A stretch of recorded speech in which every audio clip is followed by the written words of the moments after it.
Welcome to சுடுதண்ணி.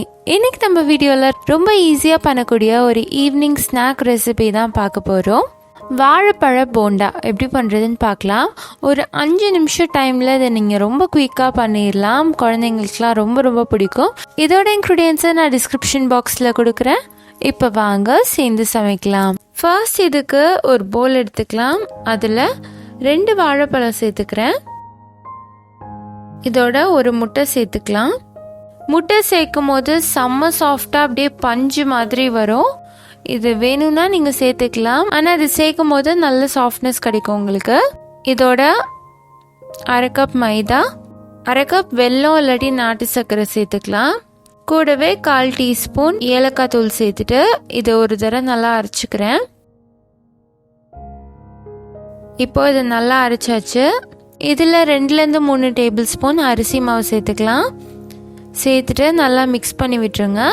அரிசி மாவை நம்ம லாஸ்ட்டாக சேர்க்கலாம். அப்போ கன்சிஸ்டன்சியும் அட்ஜஸ்ட் பண்ணுற மாதிரி இருக்கும். அரிசி மாவு சேர்த்து அரைக்க வேண்டாம். நல்லா மிக்ஸ் பண்ணதுக்கப்புறமா இதை ஒரு 1/4 மணி நேரம் ஊற வச்சுட்டு நம்ம ஃப்ரை பண்ணிடலாம்.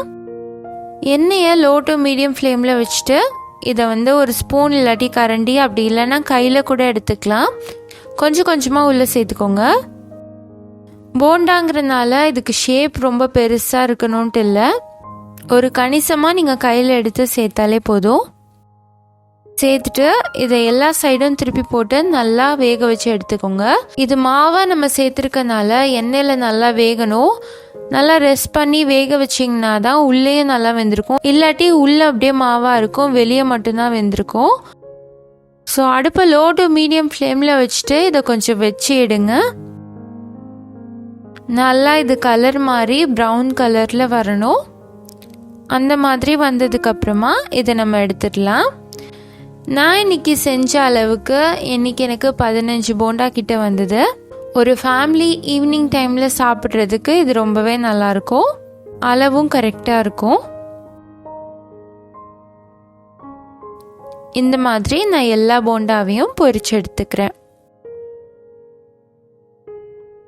அவ்வளோதான். இப்போ நம்மளோட வாழைப்பழ போண்டா செம்மையாக ரெடி ஆயிடுச்சு.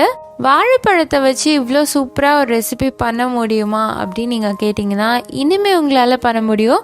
ஏன்னா இந்த சூப்பரான ரெசிபி குழந்தைங்கள்லேருந்து பெரியவங்க வரைக்கும் எல்லாருக்குமே ரொம்ப ரொம்ப பிடிக்கும். பண்ணுறதும் ஈஸியாக, அதுவும் இதில் நாட்டு சர்க்கரை வெல்லம் அப்படி தான் சேர்த்துருக்கனால தாராளமாக நீங்கள் கொடுக்கலாம். நீங்களும் இந்த சூப்பரான ரெசிபியை ட்ரை பண்ணி பார்த்துட்டு எப்படி இருந்துச்சுன்னு சொல்லி கமெண்ட்டில் சொல்லுங்கள். இந்த வீடியோ உங்களுக்கு பிடிச்சிருந்தா லைக் பண்ணுங்கள். சுடு தண்ணி சேனலை சப்ஸ்கிரைப் பண்ணுங்கள். தேங்க்யூ.